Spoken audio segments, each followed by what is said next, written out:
ഇന്ന് ഫ്ലൈറ്റെല്ലാം കഴിഞ്ഞ് നേരത്തെ എത്തിയിട്ടോ. കുറേ നാളെ ചിക്കനൊക്കെ മേടിച്ച് ചിക്കൻ കറി ഉണ്ടാക്കിയിട്ട് എന്നും ഫ്ലൈറ്റ് റിലേറ്റഡ് വീഡിയോസ് ഇട്ടാൽ നിങ്ങൾക്കും ബോറടിക്കില്ലേ? അപ്പോൾ ഇന്നൊന്ന് മാറ്റി പിടിക്കാമെന്ന് ഓർത്തു. അപ്പോൾ ഞാനിങ്ങനെ സിമ്പിളായിട്ട് ചിക്കൻ കറി ഉണ്ടാക്കാമെന്ന് കാണിക്കാം. ആദ്യം തന്നെ ഒരു പാത്രം എടുത്ത് ചൂടാക്കുക. വെളിച്ചെണ്ണ, ഇഞ്ചി വെളുത്തുള്ളി ചതച്ചത്, പച്ചമുളക്, കറിവേപ്പില, കൊച്ചുള്ളി, എന്നിട്ട് നല്ലോണം വഴറ്റണം.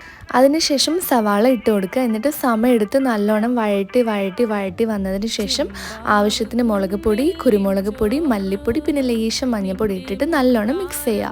പിന്നെ അതിനുശേഷം കുറച്ച് തക്കാളി ഇടുക. എന്നിട്ട് നല്ലോണം മിക്സ് ചെയ്തിട്ട് നല്ലോണം ഉടയണം. ഉടഞ്ഞില്ലെങ്കിൽ ഉടച്ച് കൊടുക്കുക. പിന്നെ അതിലേക്ക് നമ്മുടെ ചിക്കൻ ഇട്ടിട്ട് കുറച്ച് ഉപ്പ് ഇട്ടിട്ട് നല്ലോണം മിക്സ് ചെയ്തിട്ട് അടച്ച് വയ്ക്കുക. എന്നിട്ട് അത് തുറന്നിട്ട് ആവശ്യത്തിന് വെള്ളം ഒഴിക്കുക, ഗരം മസാല ഇടുക, അടച്ച് വയ്ക്കുക, വീണ്ടും തുറക്കുക, ചിക്കൻ മസാല ഇടുക. എന്നിട്ട് കുറേ നേരം കുക്ക് ചെയ്യണം. കുക്ക് ചെയ്തതിന് ശേഷം ഏകദേശം നമ്മുടെ ചിക്കൻ കറി റെഡിയാവും. പിന്നെ മീതെ കുറച്ച് മല്ലിയിലയും കൂടെ ഇട്ടാൽ അടിപൊളിയായിരിക്കും. അപ്പോൾ അത്രയേ ഉള്ളൂ ഇന്നത്തെ വീഡിയോ.